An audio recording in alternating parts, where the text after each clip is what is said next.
Hello and welcome to SoCal Prep Report.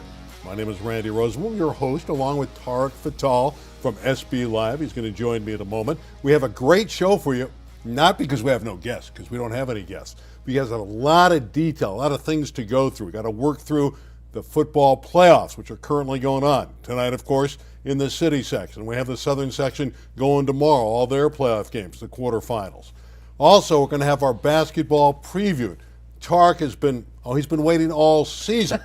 He loves prep basketball, and we also have some volleyball and flag football to discuss as well. Tarek, it's going to be a fun half hour. Yeah, I'm looking forward to it. Got a lot of information to share. I feel like when football season comes and starts to dissipate, I kind of ramp back up. I get a little more momentum because hoop season's coming in, and that's my favorite time of the year. You love hoops. Tarek's all about the basketball season. All right, but let's go back and take a look at some of the football results from the opening round in the playoffs. We'll start with the southern section in Division II. Tarek's going to take you mostly through these brackets. D2 is really the most comprehensive, the deepest field. Any one of these teams going in had a shot to win it and still have a shot to win. Sure, I think you actually come up with the 4 best games in high school football better than the Division I bracket is in the Division II quarterfinals. Every single game, as you see it on the screen, Rancho versus Marietta Valley, Oaks Christian versus Mission Viejo, they're all toss-ups. And I can't say that the first round had any surprises, right? Mission Viejo took care of Palos Verdes. Oaks Christian took care of Chaparral. The list goes on. And as we look at the bottom half of the bracket, this Cerro Gardena Los Alamitos game is going to be really, really good. And of course, at the bottom, Servite at Trinity League team is going to take on Long Beach Poly. And once again, if you look at the left, none of those scores are surprising. So I would say all the teams that were really supposed to win, and if I'm not mistaken, I think every home team won in the first round of Division II. But these next quarterfinal matchups, Randy, are going to be really, really good. I look at Long Beach Poly, and there's something about them being in D2 that's surprising to me. They were in the top 5 or 6 teams in all the polls throughout the year. Darius Curry, their quarterback, is sensational, but they're still going, and maybe they will win a championship. They certainly have a chance in D2. I think the reason why you might have seen them, quote-unquote, drop is because the Moore League is so poor, right? So for those that don't know, they played 10-game season, and the first 5 games they played Bishop. I mean, they're playing heavy hitters, and then the last 5 games of the year are what's in the league they have to play, the Moore League, and the teams are so poor that they're just not very good. And so they run through these teams, and unfortunately, it doesn't help their Cal Prep ranking. So even though they're winning by 6, 7, 8 touchdowns, their Cal Prep ranking kind of drops while other leagues are going at it. Their Cal Prep ranking rises. I'd still like to see them in D1. I don't disagree with that. They're that good, and it's interesting to see the Jackrabbits in D2. Speaking of lower division, let's get to D3 from last week in the southern section. Still some really good teams here. Yeah, San Juan Hills, the number 1 seed, takes care of St. Francis and Dean Harrington there. Again, these are all matchups. Of course, as we go through the playoffs, it's, of course, win or go home. That's the nature of the postseason.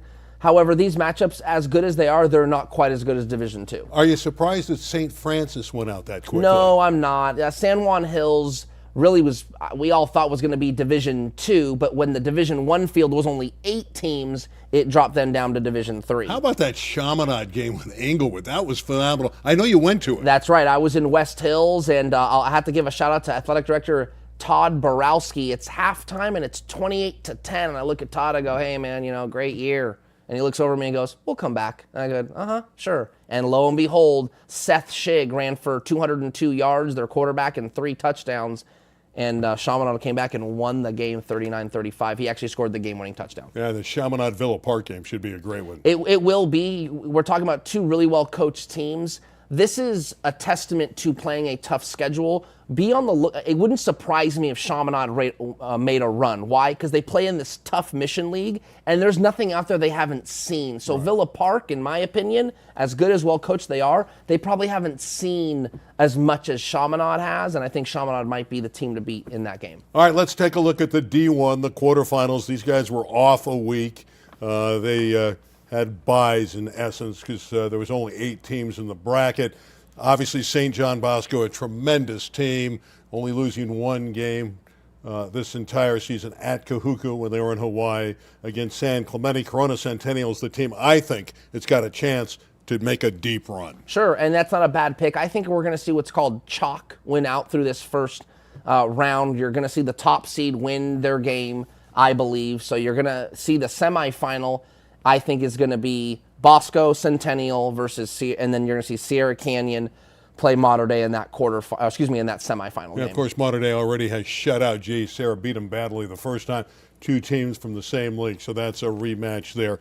That's a look at the southern section. All right, let's take a look at the CIF LA City section as we start with the D2 bracket from last week. The results, not too surprising here. Banning looking very impressive. Cleveland and Corey Hall. It's Division I. If it correlates to the CIF Southern section, it would have been D2. But they call it D1. How about Kennedy get run out by Cleveland like that? Yeah, I think it's not exactly surprising. Kennedy is this kind of ground and pound fundamental team, and Cleveland comes in, just a little faster, some better athletes, and that score is indicative of that. The team I've been keeping an eye on all year, as we all know, Dimely. Here we go with the Dimely. They dropped 49 on Legacy, and I think they already beat Dorsey this year, if I'm not mistaken.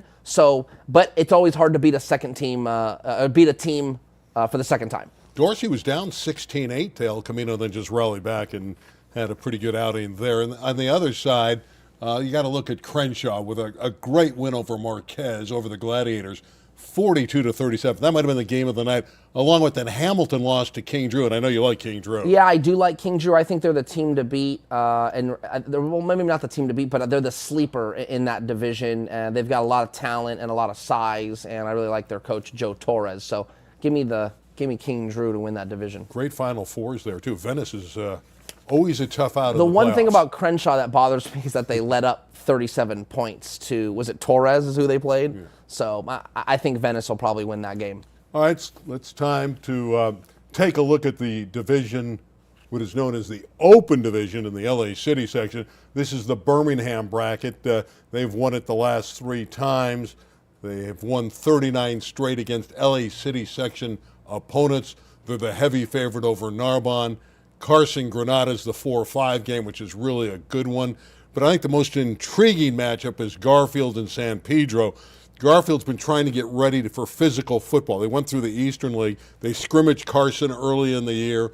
Now they get the Pirates from the same Marine League that Carson's out of. That, to me, is the matchup in the first round. Yeah, that sounds like a good matchup. I don't see Garfield getting too hung up on that game. I've seen San Pedro in person. They're physical. They're like an old school Big Ten team, kind of like imagine like Ron Dane in the backfield, just kind of running the ball in like cloud of dust. That's how they play. I think Garfield's got a little bit more versatility, and I think they'll be just fine.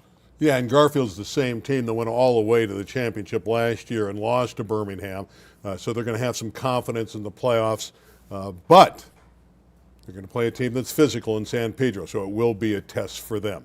There's a few guys that passed tests last week as we talk about the best performances from the opening round in both the CIF and LA City section. We've got to start with Madden Iamaleva, the quarterback at Warren for the Bears. How about 471 yards passing and 5 touchdowns in the victory over Tustin? Yeah, only a junior and, following the footsteps of his older brother who's now at Tennessee. Warren's in good shape and, potentially a team that could make a run in Division III. Ivan Levant, the quarterback at Fairfax. This is monumental. How about 616 yards and 8 touchdown throws in the victory over Panorama? It sounds like he was in that sacred place athletes call the zone. He was in the zone. He was in the red zone all night. Yeah, he might have been. I mean, yeah, he might have had a clean pocket. Do you know if all those touchdowns? I don't know. Do you know if all those touchdowns were through the air? Did he no, run those a couple are 8 in? touchdown passes. Okay, So I mean, he clearly was just throwing it all over the barn. So was Harrison Novak, the surfer quarterback at Agur. 5 touchdown passes. He's got the long blonde hair.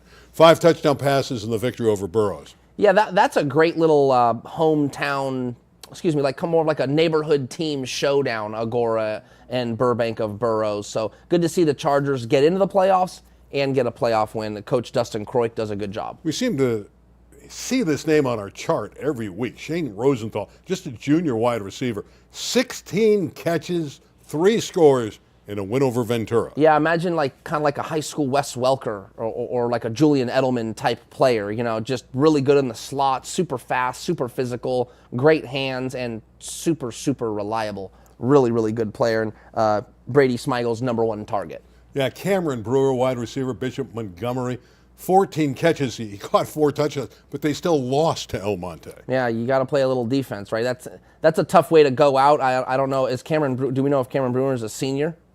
Cameron Brewer, I believe, is a senior. Yeah, so that's a tough way to imagine having 14 receptions and 4 touchdowns in your final high school game, and unfortunately you lost the game. But one heck of an effort. Corey Hall, another wide receiver, Cleveland, 8 catches, a robust 295 yards, 5 touchdowns over a pretty good Kennedy team. Yeah, I think Corey Hall's kind of an interesting story because he's certainly a Division I talent, but I don't know, the traction on his recruiting's been a little interesting, so I'm not sure where he ends up, but one to watch as the season ends. This isn't in one game, but it is great stuff. Brady Smeigel, that sophomore quarterback, remember he's only a sophomore, 91 career touchdowns to set the Ventura County all-time record. I've been saying it for more than a year. He'll end up being the top prospect, the top thrower in his class.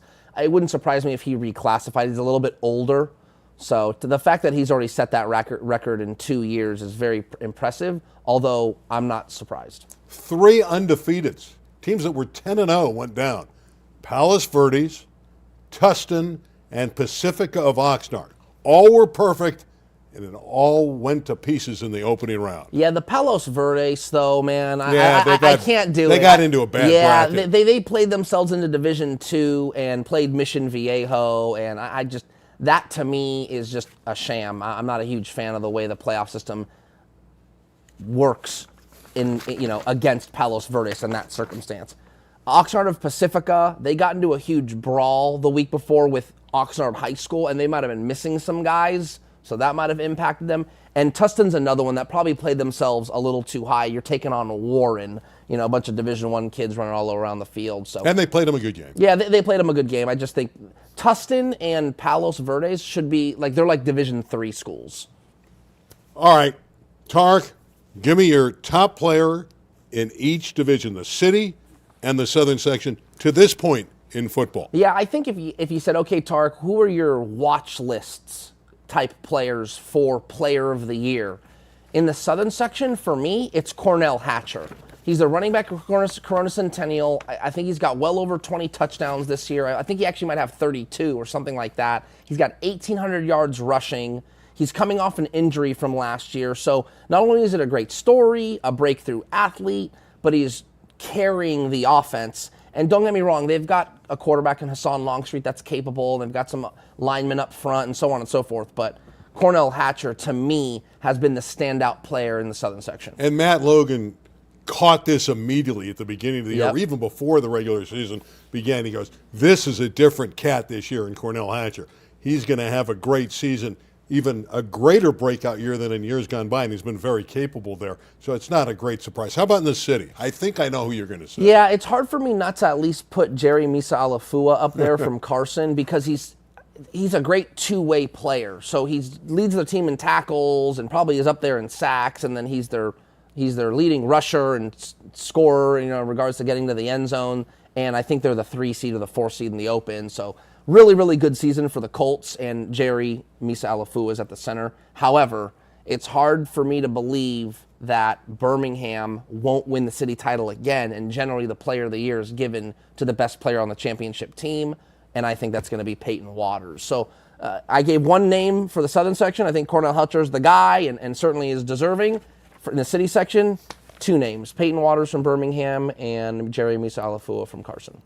My comment is Peyton Waters could win it. I think Jerry Misa Alafua deserves it no matter what. Okay, yeah. I just think he's had the best year of anyone. I hear that. No, I think when you look at their numbers and what they have, if there was I usually call it a blame pie, but if there's a pie where who's the most responsible for the success, Jerry Misa Alafua's piece of pie for Carson is much larger, so I would agree with you. He's been eating a big piece of the pie. Jerry Misa Fula, he's been eating all year long. Time in the last 15 minutes for Tarek to really get into his shtick, his stuff. He loves prep basketball. In all candor, so do I. So we're going to pick SB Live's top 25, which is selected by Tarek Fatal. So we'll start from the bottom up. St. Francis, I know, has Mossy Mosley, a 6'5 underclassman. He's a junior, really good player. The rest of those guys, I know St. Anthony's had a terrific tradition, and JoJo Wicker's a pretty good player. Yeah, and Dylan Grant is a new transfer for St. Francis. He's only a sophomore. He kind of looks like a grown man already. Keep an eye out for him. Pacific Christian actually got all the way to the state final in Sacramento last year, lower division like Division 4 or 3, and they came up short, but they returned a player named E.J. Spillman. For Redondo Union, be on the lookout for a freshman named Chris Sanders. Remember that name, Randy? Chris Sanders, pretty generic name to remember, but Redondo Union, remember Reggie Morris is the coach there. So if you're a freshman and you're playing for Reggie Morris, you're going to be coached up. Last name I'll drop, Coco Britt is the starting point guard for Crossroads, crafty little player, and the head coach at Crossroads has a familiar name. His name is Anthony Davis. That's and I was right, going to bring that up. No wonder he's missing Laker games. He's too busy coaching St. Anthony. Yeah. All right, let's take another look at the next group of the top 25, 11 through 20. Some familiar names there. Etiwanda historically has been a terrific prep basketball team with Dave Kleckner instituting great man-for-man defense. Carrington Pierce is an outstanding player. I know Jeff Bryan in recent years has done a nice job coaching up West Ranch. And Damien's a team I've seen. Mike LeDuc is a brilliant coach. He has Xavier Clinton, who's a very good player. But maybe you can give us a little bit greater input to this group. No, you nailed it. I mean, West Ranch, James Evans and Daryl Morris, really good players. La Mirada, I just put out my freshman list yesterday, so I'm kind of on the freshman train right now. I think maybe the best freshman in all of Southern California is at La Mirada High School. His name is Gene Roebuck, and he's 6'5 guard, averaging more than 20 points a game in the fall, according to Coach Randy Orno. So just be on the lookout. Gene Roebuck from La Mirada. Etiwanda, as you said, great defense. St. Bernard, they have a player named Taj Ariza. Yep, that's right. Trevor Ariza's son is only a sophomore and really, really good player. Maybe arguably one of the top prospects on this list goes to Korean Lutheran. His name is Victorious Miller. He's the cousin of Mercy Miller from Notre Dame. He's kind of this 4-star, fringe, 5-star type athlete and player. And the last team I'll bring up is Heritage Christian. They've got two really good players in Tay Simmons and another, Dylan Shaw is the other good player. So really, really good athletes up and down that list, and we're only in the middle of the pack. Yes, 1 through 10 is familiar names. No surprises, at least in my mind here. From Windward to Harvard Westlake. Maybe we should work one down now since you see it. The intrigue's gone. You have Harvard Westlake ahead of St. John Bosco, which lost to Corona Centennial in the Open Championship game last year. Harvard Westlake does return the great guard Trent Perry. Yeah, that's right. And I know for Harvard Westlake, they won the Open Division State Championship last year. David Rabibo got a chance to lift that trophy. We think we have some footage of that. There it is at the Golden One Center, home of the Kings and the NBA. Rabibo pointing to his guys. This is a team, listen, they are the antithesis of the transfer era, right? They only had one in a 4-year window, and that's Brady Dunlap. He's gone. And here they are. They return Trent Perry, as you mentioned, going to SC, and they've got Nicholas Homenia, who's one of the top prospects in SoCal. He's only a junior, and Robert Hinton's going to Harvard. So my point is the core of their team comes back, and it's all homegrown kids. So be on the lookout for the Wolverines. I know Bosco's got Harrington and McCoy on the back line, Bonham and Jack Turner up front. Yes. That is a solid four. Now listen, I'm candid to say at Harvard Westlake, number one. Why? Because of the defending state champs, man. You got to give them their credit in the preseason poll. However, if you said, Tark, you got to pick a team, who's going to be the team to beat this year? I think it is St. John Bosco with Brandon McCoy and LZ Harrington and those guys. And they've got the size. Harvard Westlake going to lack a little bit of size this year, and that could be interesting for them down the stretch. Let me go down here. Let me get through these teams real quick. The sleeper team that people are like, really? But is talented as all get out is Roosevelt. Braden Burries, Isaac Williamson, really, really good players. Mater Dei had a really, really young team last year. They're all back. They won D1 That's last year. right. They won D1. Brendan Martinson is their best player. Jay Sarah has a player named Sebastian Rancic. He's like a 7'6'11" kid. He's grown a couple inches since last year. He's committed to Colorado. And then Notre Dame's an interesting one. We got a little footage of this. They got a player coming back named Zach White, and he hit this big shot. This is in Pauley Pavilion. He was only a freshman last year. Hits the game-winning shot to go ahead and beat Sierra Canyon in front of 8,000 people at Pauley Pavilion. So Notre Dame's the team to beat, and they just got a new transfer from New Zealand who's 6'11", named Bronson Schmidt from Oak Hill Academy. So the list goes on of talent, and I'll touch on maybe two more teams. Sierra Canyon, Isaiah Elohim going to Arkansas. Really, really good team. Bryce Cofield is expected to have a big year for them. And then the last team I'll mention is Windward. Gavin Hightower is a Division I guard, is only a junior, and a really, really good player. He can really score. I like Jay Sarah, too. Aiden Fowler is Yeah. really a good guard. I saw him play when he first started at Jay Sarah. Does a tremendous job. Really runs the show. Tremendous performer. Yeah, Aiden Fowler's. It's every coach wants an Aiden Fowler on their They team, do. right? Probably does everything right. He's a little undersized, so he's going to take charges. He's a very cerebral player, knows where everyone's supposed to be, makes the extra pass, hits the open shot. I actually remember you and I did a game a couple years ago. It was Jay Sarah and Orange Lutheran, if I'm not mistaken, and Aiden Fowler was on the floor. He went into overtime. Yeah, Maggette came on. You interviewed Maggette. Yeah, Corey Maggette was on the show. His son was playing. I just remember going. And Aiden Fowler, I think, might have even only been a freshman or a sophomore I when we just did love that his game. Yeah, he's got a good game, and I think he'll play at the college level. What level, I don't know, but he's a college player. That's our top 25. We went through pretty quick. Are we done? No, we're never done. There's other things to talk about. We went through the top 25. Remember, this is basketball preview. There's things to chat about. Okay. How about Bryce James? For Sure. the time being, he's ineligible at Sherman Oaks, Notre Dame. Until December, how much of an impact will he have along with Mercy Miller and the guys over there? Because we didn't mention Mercy Miller is another great player. Bryce James is going to join that team along with White and Miller. What kind of impact? Yeah, I think he'll be a really great rotational player. I don't know if he's one that puts them into this different stratosphere of world beaters. I don't know how else to say. He's a really formidable player. He's grown. He's like 6'6", 6'7". He's long. He's athletic. He's only a junior, so he'll sit out. See, locally, Bryce James has to sit out half the year. Like, no, everyone knows what the rules are. But I think nationally, when people type into Google Bryce James and they find out, oh my gosh, he's got to sit half the year, they think it's some issue. It's not. It's just the rules here in the southern section. Bronny James, there are reports, he had the heart issue, and thank God he's doing better. But it's starting to look, if he can pass an examination at the end of the month, that Bronny James will come back. Obviously, the great player at Sierra Canyon, and LeBron's older son, Bryce's older brother. It looks like he might return to the floor and could be there for USC, the Sierra Canyon star. Yeah, I'm not holding my breath, and that's not to say I'm rooting against the kid. I covered him for 4 years and got to know him, and he's a great kid and a really, really nice kid and a great player and all that stuff, and I think he can contribute. However, just from doing my reporting and talking to cardiologists, and so that going into cardiac arrest, Randy, that's a touchy thing, man. You don't want to mess around and put your body through that potentially ever again. So, okay, let's say he gets cleared.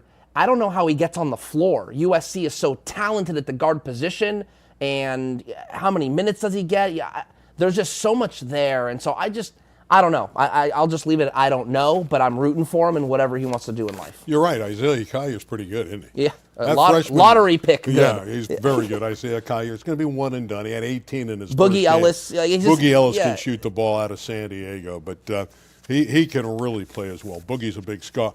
And when you have Ellis and Collier, you're right. It's going to be tougher for Bronny to get in there. But more importantly, if he comes back and he's healthy, that's the most important. Agreed. All right, some of the other guys who we saw last year that have stepped up to the next level. We'll start with a lady. Juju Watkins at USC, another former star at USC, actually started her prep career at Windward. How about over 30 points, 32 against Ohio State in the opener? So she set a USC record, if I'm not mistaken, in her freshman debut.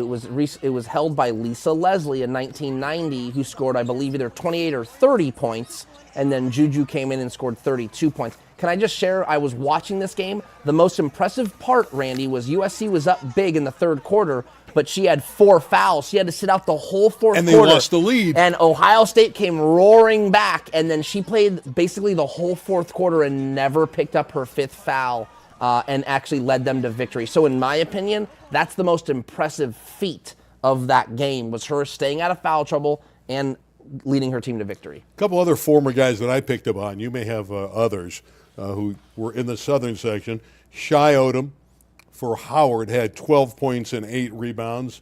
Noticed he played well. And Donovan Dent, who was another great player at Corona Centennial, tremendous, plays downhill as a guard. I always thought he could be a pro. Had 12 points and 6 assists for New Mexico. Some of the guys starting to showcase their skills at the next level. Sure. Yeah, I think both those guys right there you just mentioned are sophomores. A couple freshmen, I remember Jazz Gardner from West Ranch. He had 7 points and 8 rebounds in his debut for Nevada, so that's a good little debut there. Keon Kenzie from Taft, playing for San Diego for Steve Lavin. So Jimmy Olatakun from Sierra Canyon, starting for San Diego and Steve Lavin. And there are a couple others that are leaving me now. Oh, Malik Moore had a good game. I think he had 15 points for Pepperdine. And last one, Caleb Foster had 15 points off the bench for Duke. Yeah, Caleb Foster's a super player. He was as good as anybody in the state last year at the end of the year. All right, let's check out some volleyball results. We had the finals in the highest divisions, first in the Southern section. Mater Dei's, by the way, all these teams you're going to see are still alive in the state.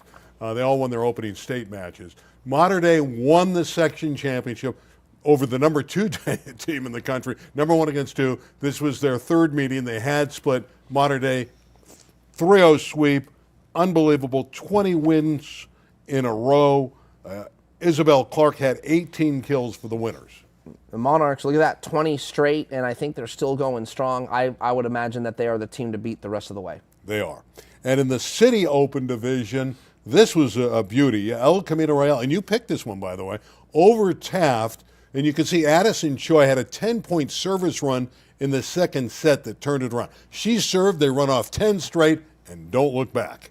I know Taft has a great tradition, as you alluded to last week, but Alyssa Lee has been doing a really good job at El Camino Real. She's the coach. I believe she coaches the boys, too. She does. So ECR is in good standing in regards to girls volleyball, and maybe they'll make some noise in the spring as well. Yeah, she's won a boys championship. It was her first girls coaching championship. She played at El Camino and didn't quite get the title. I think she lost in the finals. So this is a great retribution for her to get there and win it as the coach. Congratulations to ECR, the Royals winning the highest division in the LA City section. We've got to talk a little flag football for you as well.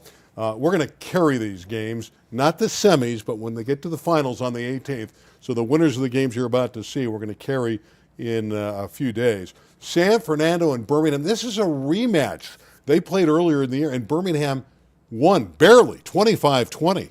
Oh, I actually didn't know the score was that close. I would imagine that both teams have gotten better, and so maybe San Fernando can knock them off, but I just don't see how anybody beats Jim Rose in the city. That's the head coach for the girls flag football team at Birmingham. Yeah, they upset Crenshaw, did Birmingham. Crenshaw was the number 2 seed. Jessica Rose and Melanie Moore each had 2 interceptions, and in their first game they had 6 interceptions. That's why they beat Crenshaw as a team.